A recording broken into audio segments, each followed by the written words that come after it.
हिंदू रक्षा सेना के राष्ट्रीय अध्यक्ष प्रमोदानंद गिरी ने दिया विवादित बयान। महामंडलेश्वर प्रमोदानंद गिरी ने दिया विवादित बयान।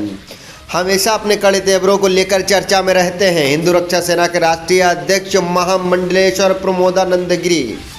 पीलीभीत पहुंचे महामंडलेश्वर प्रमोदानंद गिरी से खास बातचीत सुनिए। नमस्कार, यूपी अपडेट में स्वागत है आपका। और आज हमारे साथ मौजूद हैं ऐसी शख्सियत जो हिंदू समाज को, हिंदू सनातन धर्म को आगे बढ़ाने का काम करते हैं और तमाम उनके ऐसे मुद्दे रहते हैं जिससे वो हमेशा चर्चा में रहते हैं। हमारे साथ मौजूद हैं महामंडलेश्वर स्वामी प्रबोधानंद जी। स्वामी प्रबोधानंद जी, आपका हमारे चैनल में बहुत बहुत स्वागत है। आप हमेशा चर्चा का विषय रहते हैं और अभी चर्चा में आ गए जब आपने मोहम्मद नाम की एक किताब का जो या विमोचन किया। क्या आप तो बड़े सनातनी कहे जाते हो, मोहम्मद किताब का? पहले तो मैं आप सबको आज पत्रकारिता दिवस की सभी देश के पत्रकारों को, सभी देशवासियों को हार्दिक शुभकामनाएं देता। वास्तव में ये बात जो मोहम्मद नाम की पुस्तक में वसीम रिजवी ने लिखी है, ये उन्होंने अपनी तरफ से कुछ नहीं लिखा। जो कुरान में वर्णन है और उन कुरान के वर्णन की 26 आयतों को उन्होंने प्रमुख रूप से टारगेट करते हुए कुरान की आयतों का वर्णन किया है। और इस बात को मैं कई वर्षों से बोल रहा था और उसमें उन्होंने विशेष रूप से जो उल्लेख किया है, कुरान आतंकवाद पैदा करती है। नंबर 2 बात, कुरान पूरे विश्व को मानवता विरोधी आचरण के लिए प्रेरणा करती है। कुरान हत्या, लूट, बलात्कार, अपहरण की प्रेरणा देती है। तो यह पुस्तक कोई धार्मिक पुस्तक नहीं हो सकती, पवित्र ग्रंथ नहीं हो सकता जो समाज में अशांति फैलाए, कट्टरता फैलाए, आतंकवाद फैलाए। और उन्होंने उसमें मोहम्मद नाम की पुस्तक में एक बात तो उन्होंने ये कुरान के बारे में वर्णन किया।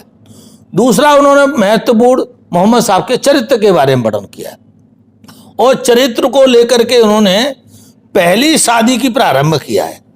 और वो विशेष रूप से कहते हैं कि उन्होंने शादी इसलिए की, उद्योगपति महिला को फंसाने के लिए उन्होंने ऐसा किया, अपने से दूनी उम्र की महिला से शादी की। और उन्होंने काफ़ी आचरण उनके मोहम्मद साहब के बारे में, आचरण के बारे में उन्होंने वर्णन किया है। विशेष रूप से उनका आचरण कोई महापुरुष जैसा नहीं है। स्वयं वसीम रिजवी ने भी अपने भाषण में कहा कि अगर ऐसे आचरण वाला जो समाज के लिए घातक हो, अगर वो मोहम्मद का पैगंबर हो सकता है तो फिर इस पृथ्वी पर रहने वाला हर आदमी पैगंबर हो सकता है। तो बोले कि मोहम्मद को मैं पैगंबर मानने को तैयार नहीं हूं और मोहम्मद पैगंबर नहीं है। ऐसी पुस्तक उन्होंने इस उद्देश्य से लिखी, पूरे विश्व में इस समय मानवता खतरे में पड़ी हुई है, पूरे विश्व में अशांति बढ़ रही है और उसका कारण कुरान और मोहम्मद साहब है। और इसका पर्दाफाश करना, वसीम रिजवी ने कहा कि मेरा धर्म है, मेरा कर्तव्य है, अगर मेरे हृदय में कहीं भी मानवता का कोना है तो मुझे उजागर करना चाहिए था। और उस पुस्तक को मैंने मानवता को बचाने के लिए विमोचन किया है हरिद्वार में। और अकेले मैं नहीं था, अनेकों संत थे। और उसके जिस समय विमोचन हो रहा था तभी उसी समय मस्जिदों से फतवे जारी हो रहे थे हमारे लिए, हमारी हत्या करने को। अब ये तो खुद ही स्पष्ट दिखाई दे रहा है कि जहां हमको अपनी बात कहने का अधिकार नहीं है और अगर हम कोई बात कहते हैं तो उस पर बहस कर लो, गलत है या सही है। लेकिन ये कौन सा तरीका है कि हम गर्दन काट देंगे, इनकी हत्या कर देंगे, वसीम की हत्या कर देंगे, स्वामी प्रबोधानंद की हत्या कर देंगे, नरसिंहानंद की हत्या कर देंगे। जो सत्यता उजागर करेंगे उसी की हम हत्या करेंगे, ये बाकायदे फतवा चल रहा है। और उससे भी ज्यादा दुस्साहस ये किया कि जहां पर यथार्थ घटनाओं की FIR नहीं लिखी जाती।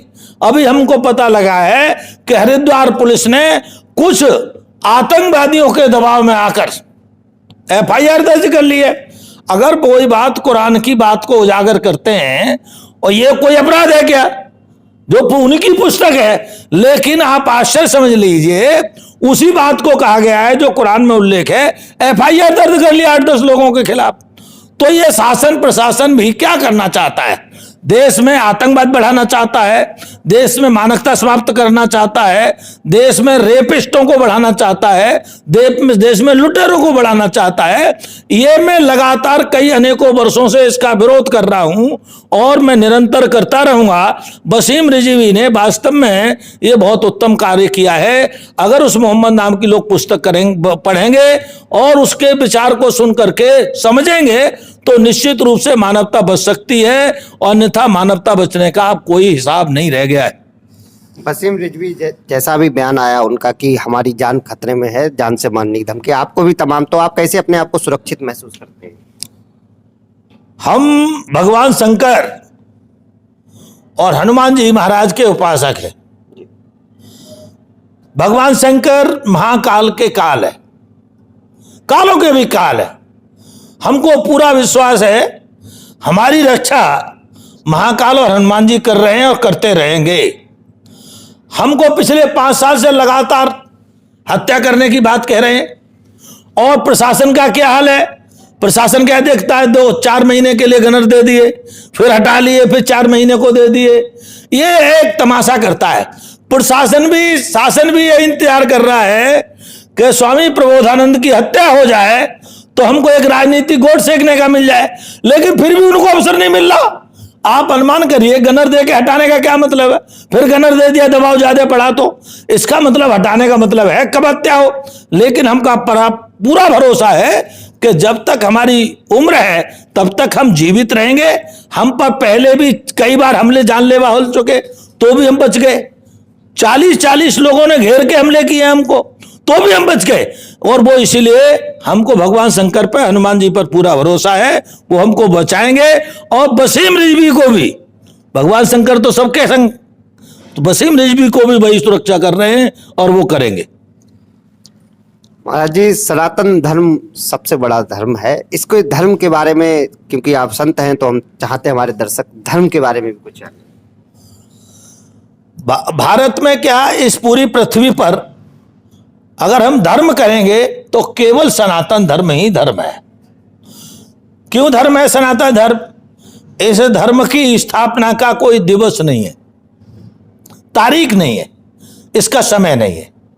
जैसे भगवान का कोई जन्म का दिवस नहीं है, भगवान की कोई तारीख निश्चित नहीं है, उसी प्रकार से, अर्थात जिस प्रकार से भगवान आदि अनादि हैं, वैसे ही सनातन धर्म आदि और अनादि है। और एक बात आपको स्पष्ट कर दूं, जैसे ही आदि और अनादि का अंत नहीं होता, वैसे इस पृथ्वी से सनातन धर्म का कभी भी अंत होता नहीं, कभी अंत होगा नहीं। इस पर हमले होते आए हैं, निरंतर हमले होते रहे हैं, हम हमलों का जवाब भी देते रहे हैं, उन हमलों से हम जूझते रहे हैं, आज भी जूझ रहे हैं। और वास्तव में जो सनातन धर्म की रक्षा के लिए, सनातन धर्म के प्रचार प्रसार के लिए जो काम करता है, वह बिल्कुल प्रत्यक्ष रूप से भगवान भोलेनाथ का, प्रभु का कार्य करता है। और ऐसा मुझे सौभाग्य मिला है, मैं उसे अपने सौभाग्य को मैं पुण्यशाली मानता हूं। और सनातन धर्म वास्तव में कोई भी गैर सनातनी नहीं है। हम लोग कह देते हैं हम सनातन नहीं मानते, तुम मानो न मानो इससे क्या अंतर पड़ता है।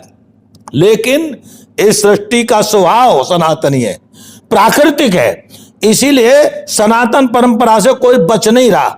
बस केवल इतना अंतर है कि कुछ लोग मानते हैं हम सनातनी हैं और कुछ लोग अपने मजहब, अपने पंथ, संप्रदाय चला करके वो सनातन के ऊपर हावी होना चाहते हैं। तो ये असंभव है, संभव नहीं है। तो ये था हमारे साथ महामंडलेश्वर स्वामी प्रबोधानंद, जो अभी हाल ही में मोहम्मद नामक पुस्तक का विमोचन कर चर्चा में दोबारा से बने आए हैं। आपको बता दें, महामंडलेश्वर जी हमेशा चर्चा का विषय रहते हैं, सनातन धर्म की बात करते हैं, हिंदू धर्म की बात करते हैं, हिंदू धर्म की रक्षा की बात करते हैं। तो ऐसे में तमाम इसी के साथ कभी कभी दूसरे धर्म को वो कोड कर देते हैं, जिसके कारण वो चर्चा का विषय बने रहते हैं। आए दिन उनको हत्याओं की धमकी दी जाती है। इस हाल ही में उन्होंने प्रशासन को भी कटघरे में खड़ा किया है, क्योंकि उनके जो सुरक्षा में गनर लगाए गए थे उनको वापस लिया गया। कहीं ना कहीं तक उनकी सुरक्षा में चूक है, ऐसा वो भी मानते हैं। कैमरामैन शरद कुमार दुबे के साथ आशुतोष मिश्रा, यूपी अपडेट, पीलीभीत।